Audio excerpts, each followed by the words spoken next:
ดีครับFC มื้อนี้ผมมาติดตามหม่องที่เขาเขาเห็นผีหม่องที่หม่องนี้ก็ว่าสุดเหี้ยนล่ะเพราะว่ามันเป็นผีตายโหงที่อยู่ในจอมปลวกตรงนี้ที่เขาตอกสั่งไว้ภาษาลาวเฮาก็ตอกสั่งล่ะมันเป็นผีโบราณปรากฏให้คนเห็นอยู่คู่เที่ยพอดีผมมางานวัดมาซอยงานอยู่ทางวัดบัดนี้เพิ่นก็เลยพามาเบิ่งบัดนี้ชาวบ้านเพิ่นก็สิมานำหลายคนอยู่นี่ว่าให้จานอดมาขอให้แน่พะนะลองเบิ่งดูท่านว่าค่ามีโชคมีหมานนำกันว่าซั่นมันนี่ชาวบ้านเขาก็พากันมานี่อันนี้ไปกำลังย่างไปนี่กับแม่เพ็ญกับคนในบ้านเอาของแต่งของมานี่ตะเว้นก็ทางหน้าทางตาพอดีโอ้ FC เอ้ยมึงพอดีเลยมึงมันเป็นตรงนี้มันเป็นเขตวัดแต่ว่าวัดนี่บ่ได้มาฮอดพี่เพิ่นเฮ็ดเฉพาะทางเพิ่นทางพี่เลยกลายเป็นเดินเป็นที่ว่างเปล่าออกมามันหกโลกล่างเนี่ยป่าซ้ำป่าดงดิบอันเนี้ยก็เป็นทางพอไปจอดรถอยู่นี่มันนี่มันเป็นปวกจอมปลวกเป็นโพ่นขึ้นมาบักอยางอันนี้มันบ่โพ่นบ่สูงเป็นโพ่นยาวๆหรอกก็เป็นคือลูกคนนอนนี่เขาแบบเขาฝังผีแต่สมัยตะเก่าแล้วอะอันนี้ก็บ่ฮู้นำเขาจังได๋ก็เดี๋ยวสิพาไปติดตามเบิ่งมื้อนี้ FC เอ้ยเดี๋ยวสิหาขอโชคขอมานให้เบิ่งอาถรรพ์ขนาดเด้อถ้าเสียงขาดหายจังไดก็อย่าสุโทษกันเด้อหม้องนี้เห็นบ่ไปนั่งหม้องไหนแห้งๆหม้องไหนอันนี้มันอาถรรพ์ขนาดไหนไม้ก็หยุดหายไปพร้อมกันเบิดทั้งสองเครื่องเลยตามออกคลิปไปนั่นน่ะเนี่ยเห็นบ่มาฮอดแล้วสถานที่นี้เอาบ่ต้องเข้าไปนั่งในก็ได้เอาเป็นแปลนนอกๆเอานอกๆนี่ก็ได้บ่ต้องเข้าไปรบกวนหม้องเพิ่นอยู่คักแฮงดอกเนี่ยเดี๋ยวสิพา FC เพิ่นส่องเบิ่งเอาวางนั่นล่ะตาเดี๋ยวให้ตาเพิ่นเอานี่เพิ่นอยู่นี่ครับ FC เนี่ยเห็นบ่เขาตอกหลักไว้กี่ดีอยู่นั่นเนี่ยแสดงว่าเติบนึงแล้วนี่ถ้าบ่เติบนึงเขาก็บ่ได้ตอกไว้แต่คนสมัยตะเก่าโบราณก็บ่ฮู้แล้วเขาสิย่างมาเขาสิขี่รถมาก็บ่ฮู้แล้วก็แล้วแต่เขาเนาะแม่นบ่เฮาก็เตรียมเครื่อง200ขึ้นนั่นตัวเครื่องขอขึ้นนั่นตัวมีน้ำเปล่ามีน้ำหวานน้ำแดงถ้าบ่มีก็เอาเออเอาตาเอาน้ำแดงกับอันนั้นไปให้เพิ่นนี่เอาไปเลี้ยงเพิ่นเลยไปบอกกล่าวเพิ่นบอกกล่าวเพิ่นเลยจุดธูปขึ้นจุดธูปขึ้นธูป7ดอกบอกเจ้าที่ขึ้นให้เพิ่นเลี้ยงเกียเพิ่นเดี๋ยวก็ได้ดีเองดอกอืม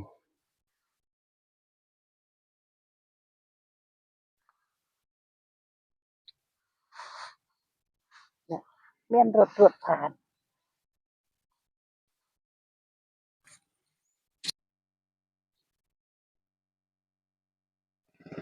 บ่จุดติดอันนี้ไม่ตัวนี้มันบ่ค่อยดีปานใดเด้อ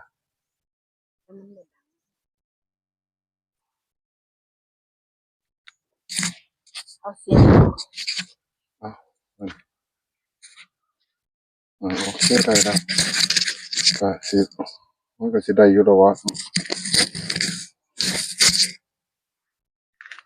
ถ้าเพิ่นบ่ปิดบ่บังก็ดีเนาะแม่นบ่ได้ละติไฟนี่ไฟแก๊สอยู่นี่ ไฟมันต้องไฟสียาบาเลย โอ้ยเนาะไฟอะ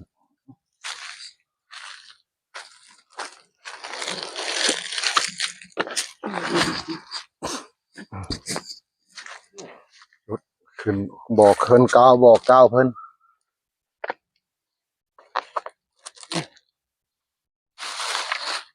เดี๋ยวให้ตาเพิ่นบอกเพิ่นกล่าวให้เดี๋ยวข่อยสิพาขอข่อยก็สิคือเก่าเจ้าข่อยกันเจ้าสิเป็นผู้พาสวดขอให้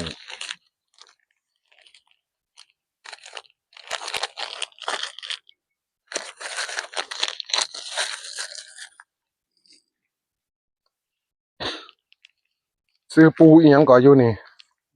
บ่ฮู้เดี๋ยวก็ฮู้ดอกเดี๋ยวให้เพิ่นบอกซื้อเอาเนาะ จังสิได้เอิ้นเพิ่นถือเนาะ มันมีอีหยังต้นขามต้นสะเดาต้นอีหยังเนี่ยหลายอย่างอยู่นี่เบิ่งเนี่ยมันเป็นยาวๆไปพุ่นเลยเด้เป็นคือคนนอนนี่ทางนี้อาจจิตอกเนี่ยต้องตอกอีหยังไว้อย่างใดอย่างหนึ่งอ่ะนี่เป็นแบบเสาเข็มเลยนี่เนี่ยเราโบราณเขาฝังจังซี่อ่ะเขาเฮ็ดจังซี่อ่ะนั่นน่ะนั่นล่ะลิ้นให้เพิ่นแล้วก็ตั้งไว้ให้เพิ่น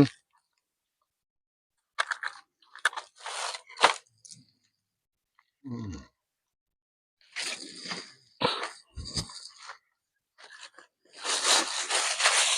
พวกเฒ่าแม่นางก็บ่ทันมาที่นี่ งานนี้เป็นขี่รถ ก็บ่ฮู้แล้วเอิ้นแล้วเอาบ่เป็นหยังดอกทำพิธีถ่าเลยขอถ่ารถเอาสองคนเฉียงๆกับพี่น้องเฮาก็ได้ดอกเนาะอืม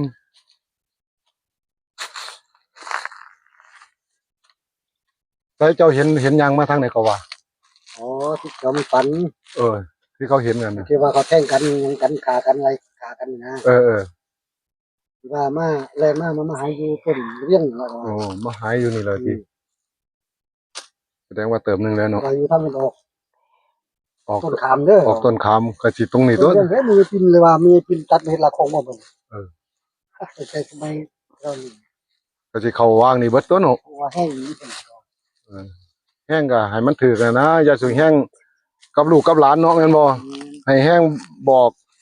เลขบอกเบอร์นั่นตัว อุยเสเรกัดนี่คือหนึ่งพระมาช่วงบ่ายเลยละ อืม คนหนูคนหลาย มาเอาอยู่นี่อ่ะถูกบ่ล่ะ จักโมโหตอนนั้นเขาบริเวณ บ่เล่นเลขเลยบ่ฮู้เอ้าเดี๋ยว ใช้อะไรเงี้ยอะไรช่วยกัน สิทำพิธีให้ จุดเทียน โอ้ยจุดบ่ได้แล้ว จุดได้แต่ทูบนั่นละยกขึ้นอธิษฐานจิตเอาตั้งจิตอธิษฐานแน่นๆเด้อเดี๋ยวสิสวดให้สาธุภริทวานามิตังสมิตาปทันตาอาวิชิตากิตาปริตังพนันตุสาธุสักเคกามิจารูปเปสิเลสิการตเตจันตาริเควิมานีวิเปลาเทจะคามิตรวนาคานิเกวัตุหิเขเต โอมาจยันตุเทวชรธรวิสเมยคาคัมพันพนาคาติทันตาสันติเกยังมุนิวลจนังสาทาวเมสุนันตุธรรมสวนกโรยมทันตาธรรมสวนกโรอยมทันตาธรรมสวนกโรอยมทันตาสาธุเด้อคุณครูบาอาจารย์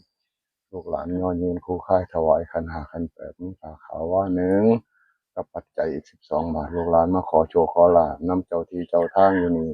ผู้เพิ่นมีหูแก้วตาทิพย์อยู่นี่อย่าได้ปิดได้บังลูกหลานเด้อสาธุจงประทานพรให้ลูกให้หลานด้วยเถิด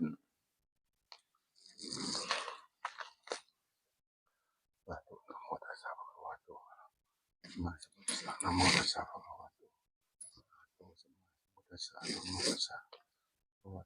โต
ธุเด้อบ้านนี้เปิดหูเปิดตาให้ลูกให้หลานแล้วมาบอกมากล่าวลูกหลานนะตั้งจิตอธิษฐานเอาดีๆตั้งจิตตั้งอันนี้มันตั้งจิตให้มันเที่ยงมันของจังสิศักดิ์สิทธิ์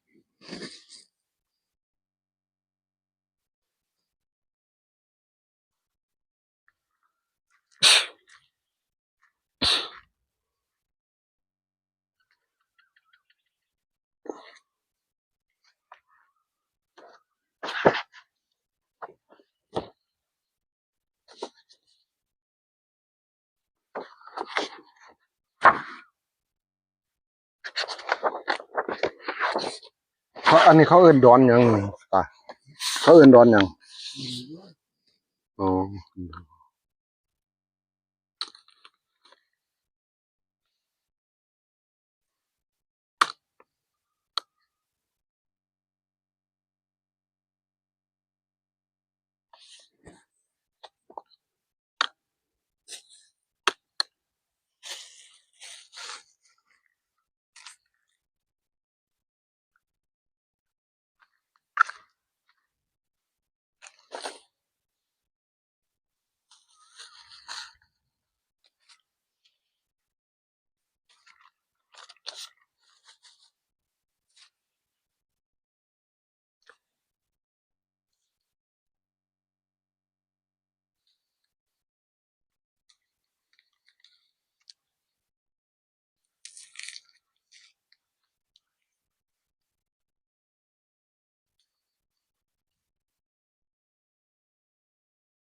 บอกลูกบอกหลานเด้อตาเอ้ยตาอยู่นี่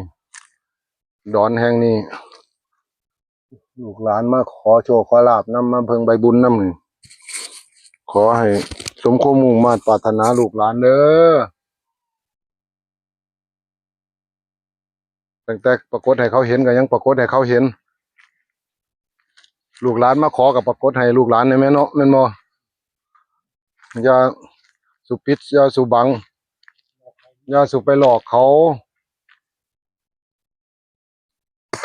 บ่แม่นว่าแนว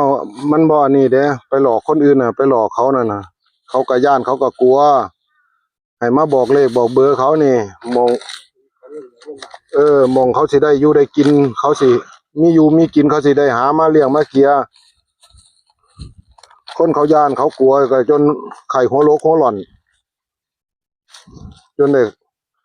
แล่นหาพระหาเจ้าอาบน้ำบุกน้ำมนต์จนได้เข้าโรงพยาบาลมันเป็นไปบ่ได้เด้เนาะแม่นบ่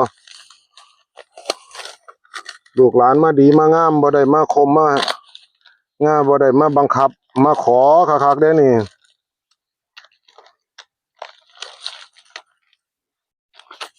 บอกลูกบอกหลานให้มันหูแก้งตาใสออกมาเบิ่งดูอยากกินหยังอยากได้หยังเขาก็สิหามาให้แล้ววะถ้าเขาถูกนั่นน่ะถ้าบ่ถูกก็บ่มีแล้วสิเอาไสมาให้ขออย่างแต่บอกเขาให้มันถูกกันเอาสิให้อันนึงซื้อมาหาร กินหยังก็ให้ตัวคันบอกเลยสิ ก็วางซั่นล่ะ ได้หยังเขาก็สิให้ เขาก็สิหามาให้ตัว ตามว่าเบิ่งเรามาลำเต้นกันอยู่ เลข3ตัวตรงๆนี่ติ เป็นยำเป็นเลย นี่พอดีตัวนี้มีเดินห้างอยู่นี่หน่อยนึงนี่ มีรถแห่มาให้พร้อม สิเอาซำไหนติ เราไหนบอกตามตัวตรงๆมึง แต่ว่าบ่ได้สัญญาเด้อถ้าบ่ถูกเรามาเอิ้นหาเอาบ่ได้เด้อเอามันตรง เอา3งวดนะ ๆเว้ากันให้มีศีล กันได้3งวดตรงๆนี่3ตัวนี่ว้ายหมอลำซิ่งเต้นอยู่นี่แล้วแดดมันร้อน ก็เก่งอีหลีได้ออกมาเต้นนํกันว่าหยังติ เออง วดนี้สัญจรเด้องวดวันที่16นี่เอ้ยงวดวันที่1เนาะแม่นบ่วันที่1มีนาวันที่1มีนานี่เลขสัญจรเด้อบอกแล้วก็ต้องติดตามเด้อเหยียบไว้อีหยังไว้ จับมือไว้ จับมือมันไว้อย่าให้มันอันนี้วันที่1มีนามีคอ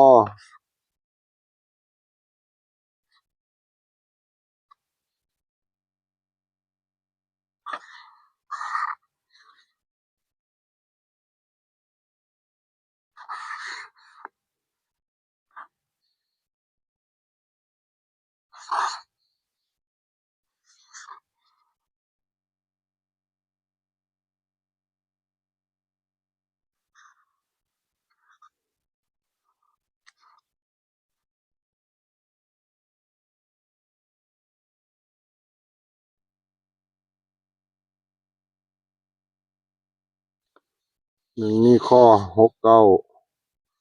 ขอออกมาตรงๆเบิ่งเด้อยามพ่อใหญ่เอ้ย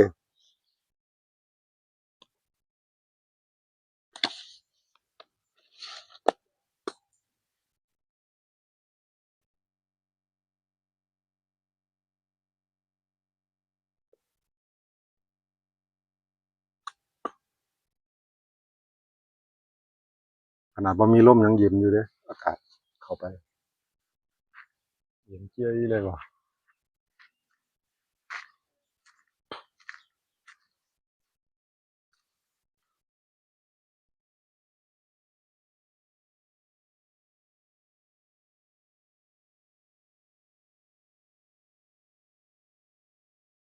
เบิ่งเอาเด้อ FC เอ้ยพิจารณาเอาเด้อ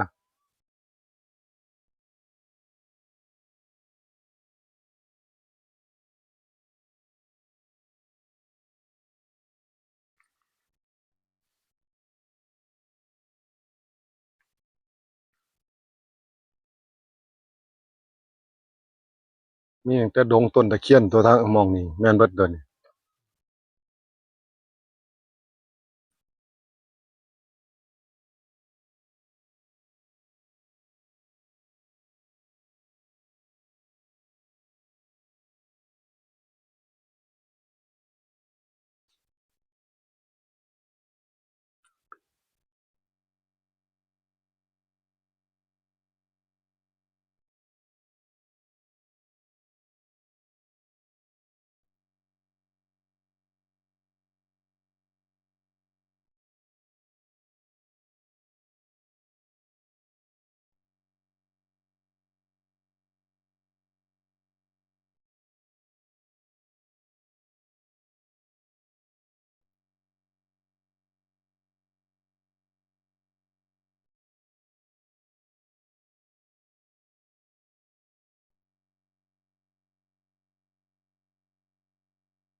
บ่แม่นมาแล้วติตะคง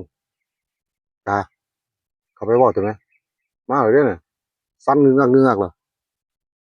ไปนั่งอยู่ข้างหลังถาม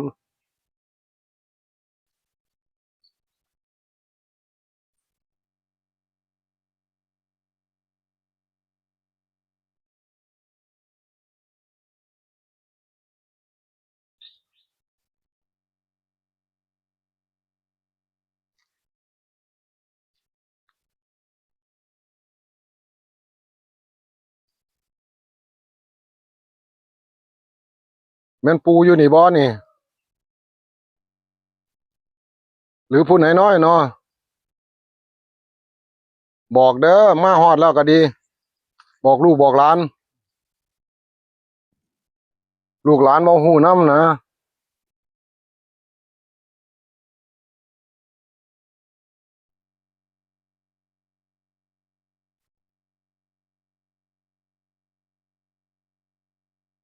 อยากกินหยังก็ให้บอกเขาถ้า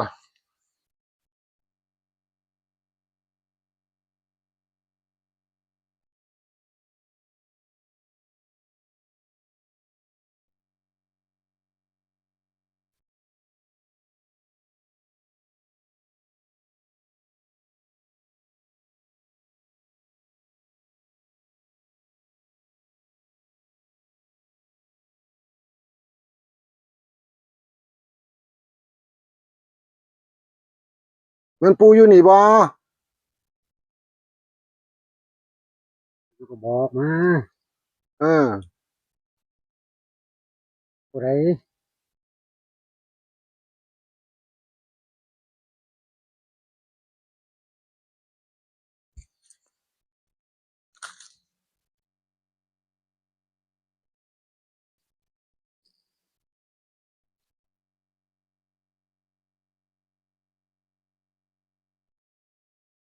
ก็ได้3 ตัวนั่นล่ะตรงๆนี่บอกลูกบอกหลานมาเด้อลูกหลานบ่ฮู้เด้อโอ้ แม่นปู่ไสอิหยังอยู่ไสหรือยาปู่หรือยาหรืออยู่ไสหรือมาจากทางไหนร้านมาขอโชคขอลาบนอืมำได้ก็บอกลูกบอกหลานนี่บอกถึง3 งวดอยากหยังก็บอกจะได้ยังไม่ให้จัดไว้ให้มันถวายอยู่นี่ละ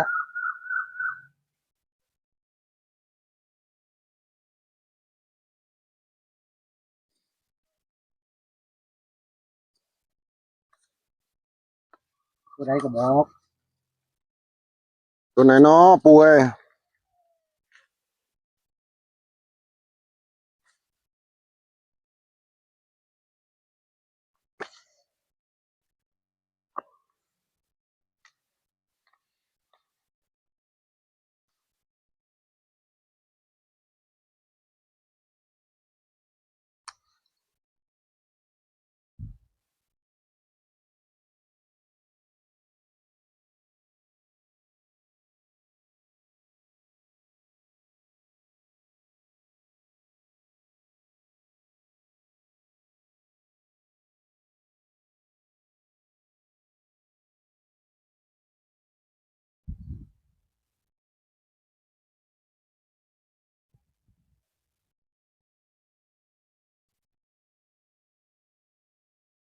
มายังบอกมาดู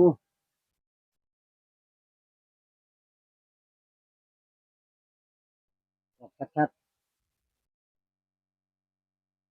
เอาสีแห้งกันหน่อยเอาให้แม่นบอกหน่อยค่อย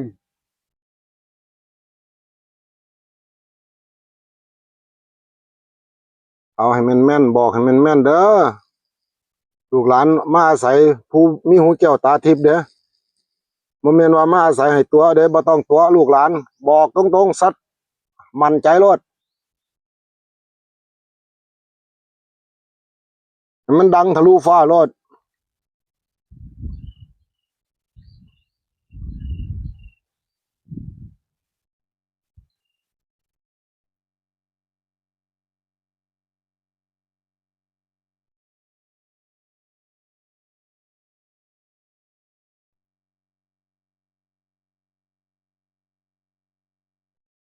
ผู้ใดเห็นไป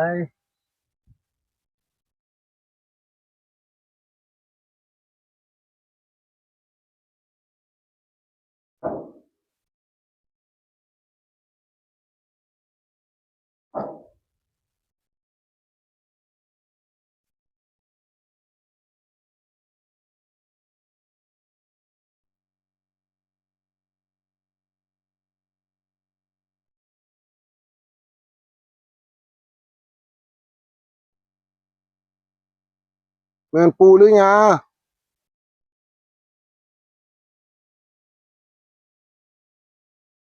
บอกมาโลด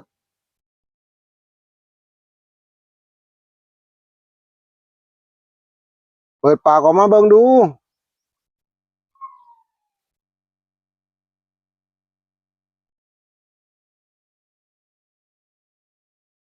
359อีหยังน้อยเนาะ บ่ใครได้ยินบ่ชัด359อืม 359 อย่าตัวลูกตัวหลานเด้อ 2 ตัวเด้อ สองตัวล่างเดี๋ยวบ่บอกอีก อืม 2 ตัวล่างได้2 ตัวได้ตัวไหน2 ตัว มีบ่เห็นบ่ ตีจังไหน กูอยู่นี่บ่นี่ อยู่ อยู่อยู่หลายอยู่จักคน อยู่กับลูกกับหลาน โอ้อยู่กับลูกกับหลาน ปู่ซื้อหยังนี่เขาจะได้เอิ้นถึก ผู้ผ่าขาว ปู่ผาขาว ปลาขาว โอ้ปู่ผาขาวบอก2 ตัวมีบ่นี่ เห็นบ่2 ตัวเบิ่งดู อืม